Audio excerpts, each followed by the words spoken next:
Hi, I am Sophie Vaux, and this is the Rise and Play podcast. In this new series, I am focusing on portraits of women who have an outstanding career in games. How did they get into games? How did they reach their high position in career? What have been their personal and career choices to get to their level? And why? I want to bring more light to the wide range of career paths available for women in leadership positions in the industry, and to inspire you to dream big for your life and career too. Let's begin. Today, I have with me Noémie Hernandez. So a little more about Noémie. Noémie has been working in international digital marketing and mobile gaming for the past 10 years. She has led performance marketing teams for startups like PlayQ and now Air Console, but she also has experiences of bigger companies like Jam City, where she led the user acquisition strategy for the launch of a top mobile game, Harry Potter Hogwarts Mystery.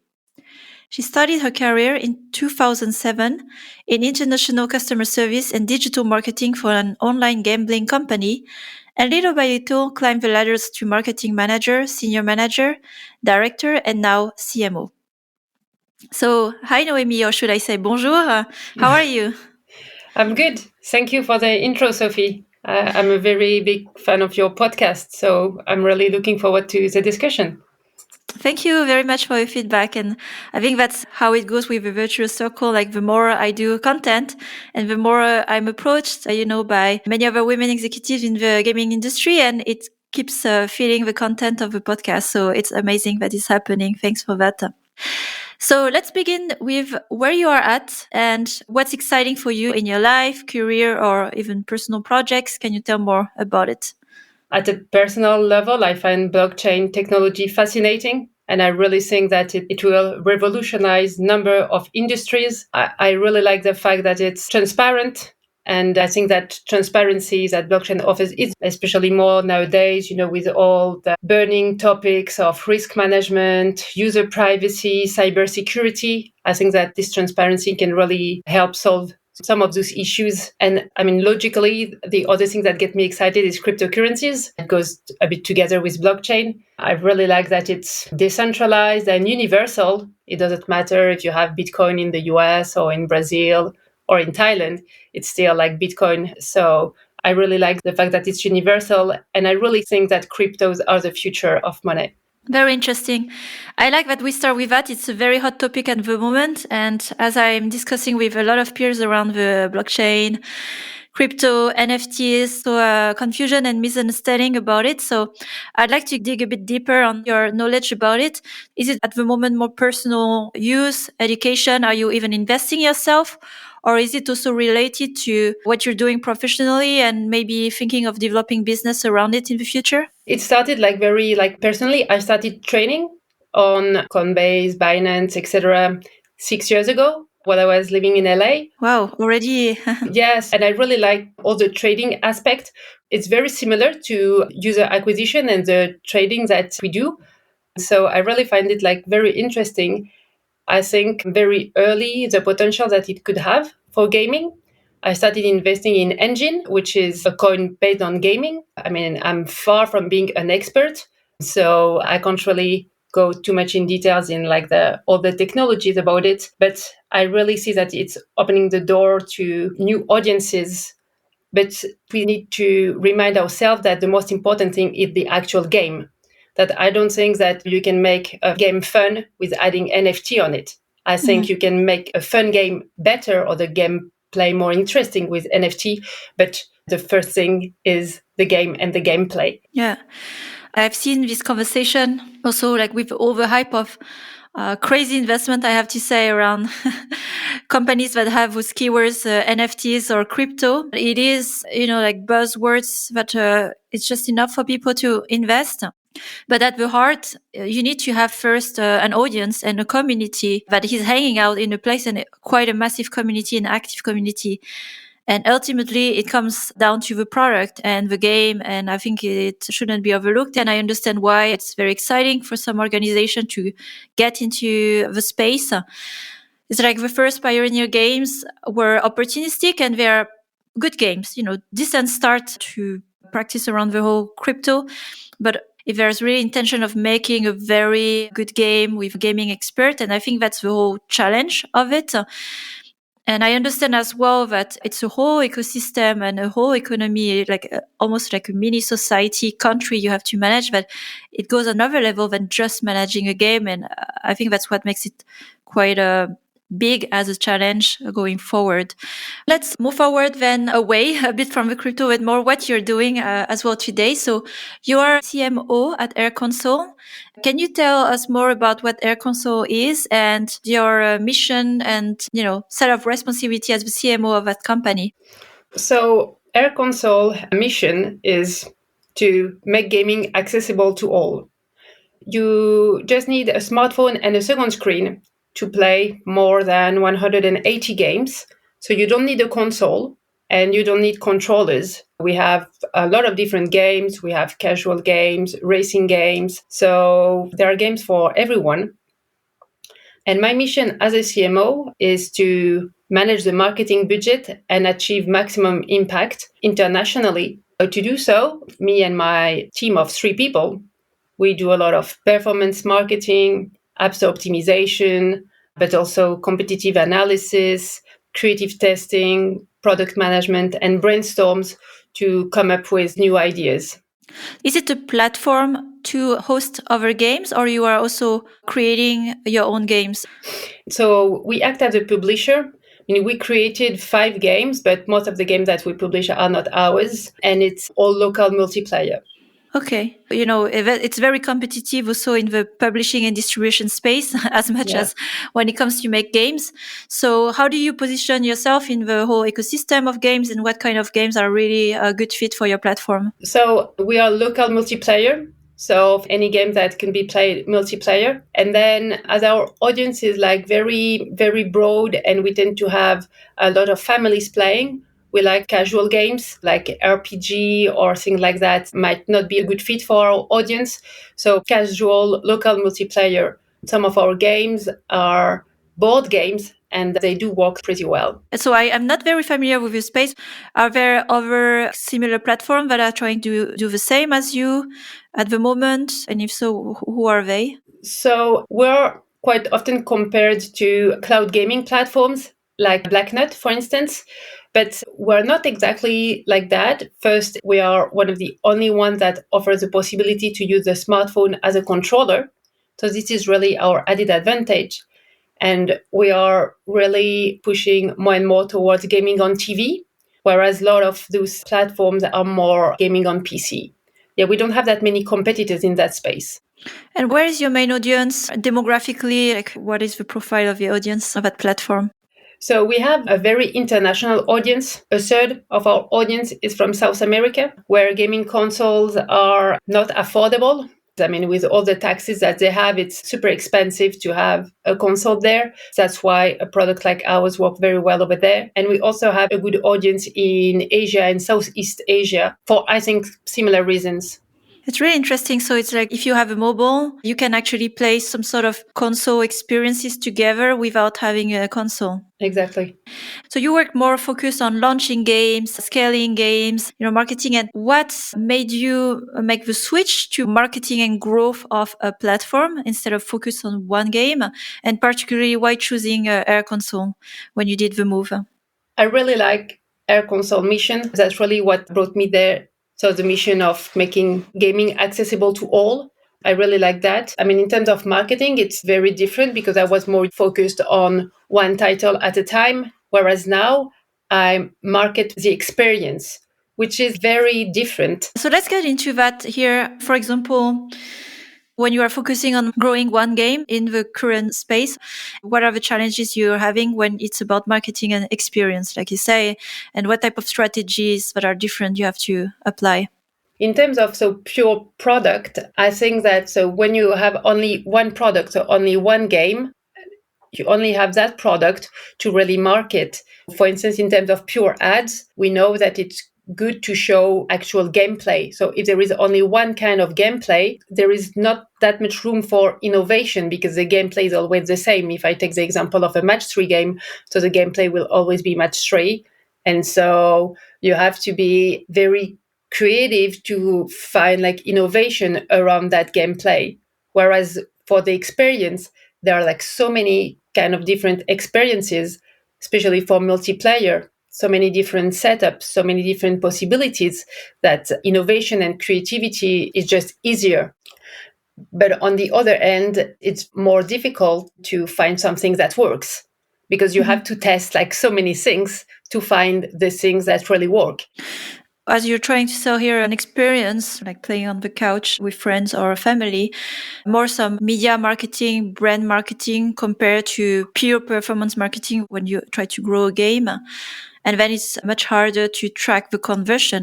100%. Before I was more like holistic marketing, but then technically speaking, in terms of performance marketing, like when you market a specific app, yeah, you will use like all the different channels. And then it's a lot about app ranking as well. And there are a lot of tools to track all that. Whereas when you market an experience, so yes, there is branding, but then branding doesn't come with tracking. So it's very difficult to know what works and what doesn't.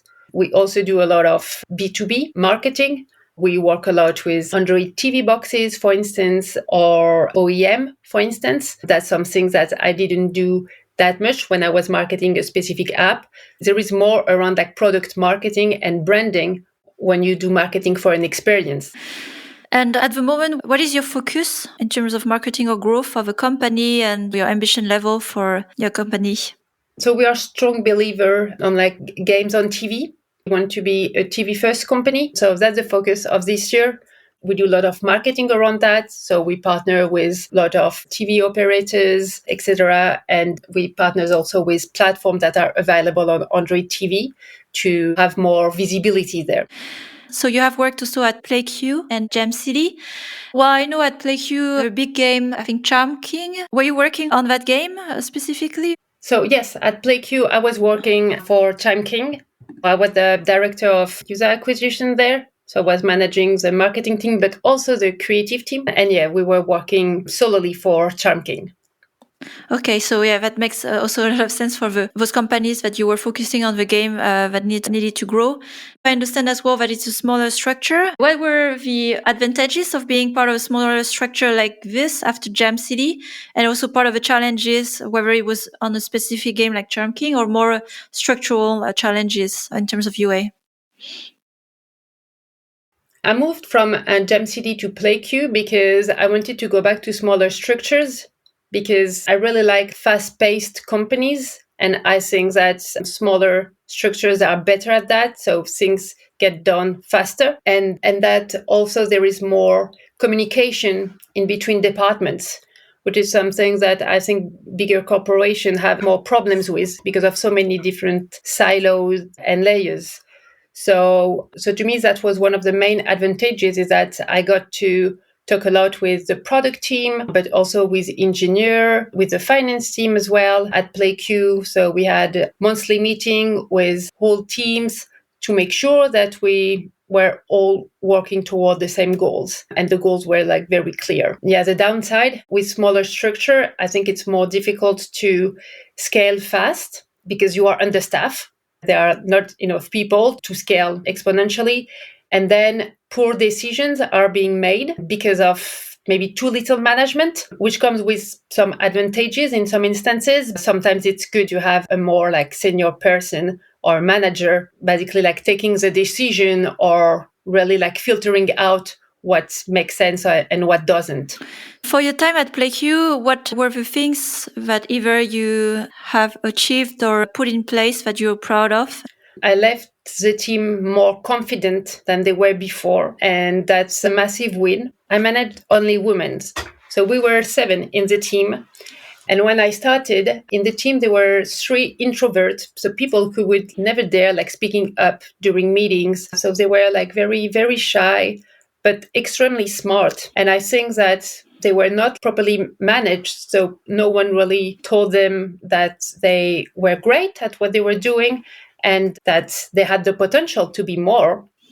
And so I think that with my management style, which is like very personal, I spend a lot of time with each team member in a one-on-one setting to try to understand them, to try to understand what they are good at, what they should work on. really like saw the potential of those team members growing.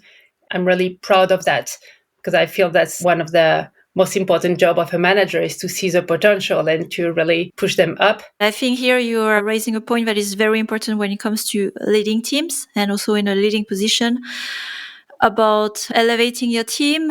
Could you also share a bit more about your philosophy on organizing UA marketing teams? Because you said you were on one side like more on the growth UA, but on the other side like creatives, which are also different type of teams. So how did you approach it? So the good thing is that as I was managing both teams, we got to have weekly meetings all together.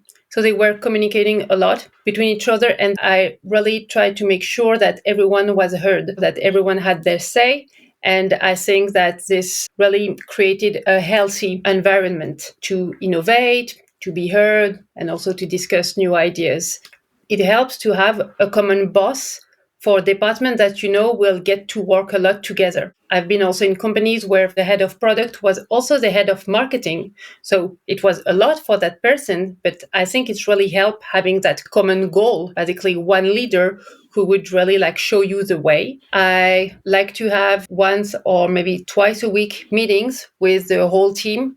We had like creative brainstorms at PlayQ on Tuesday with the whole team, with the UA team as well. Mm-hmm. So the UA team will get to maybe like present some stats around like creative experiments that we did so that the creative team will understand what works and what doesn't.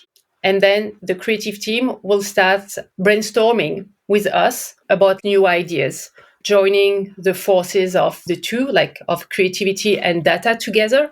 And this worked well. It took maybe a month to find the right setup. But yeah, I think that we found a good recipe. And for what I know, they still do that every Tuesday with the same setting. The things you have built are not going away after you leave, right? That's kind of an ultimate goal. Yeah. Of course, it's never possible that you are not needed anymore, but at least the main foundation that you have built are staying without you, even after your departure. Going then as a contrast into your experience in very big organization like Jam City and the Harry Potter game you were working on, Hogwarts Mystery, was a pretty big game. I think it's still doing quite well as well now. I'm curious of what was your part and role in the launch of the game. I believe there's a pretty big UA and launch team behind that. So I started at Jam City in 2015 as a country manager of France. And Jam City was known as SGN, Social Gaming Network. Oh, right. I remember now, yeah.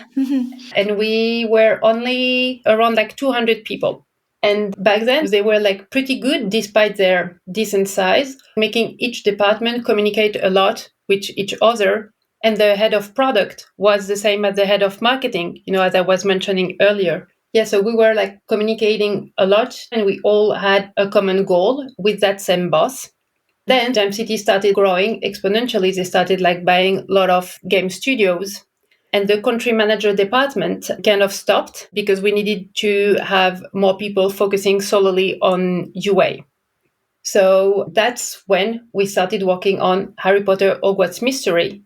And I was leading the UA strategy for that title. So I was working a lot with the product team, even though there were like a lot of different layers, like head of product, a VP of product, SVP of product, etc. So many different layers, but I still got a good communication flow with the product team so that we could prepare soft launch together, so that I really understand what the game economy behind it, so that I could build the UA around that. And I was also working a lot with the creative team, which was like extremely important because it's such a big IP that we had to go through many different layers of approval from the IP owners. And we felt that it was just, it's such a big IP that we really needed to do like something amazing because it's just, Harry Potter is amazing. It's known worldwide. So it was really like, I think, a good creative energy. And we felt the need of doing something great with that great IP. So yes, we did the soft launch that went well, that we achieved the benchmarks that we set ourselves. And then we launched, it was in April 2018. And I remember it was crazy. It was just crazy. We got like millions and millions of downloads. We got better results than when we expected at the beginning because we never saw anything like that before.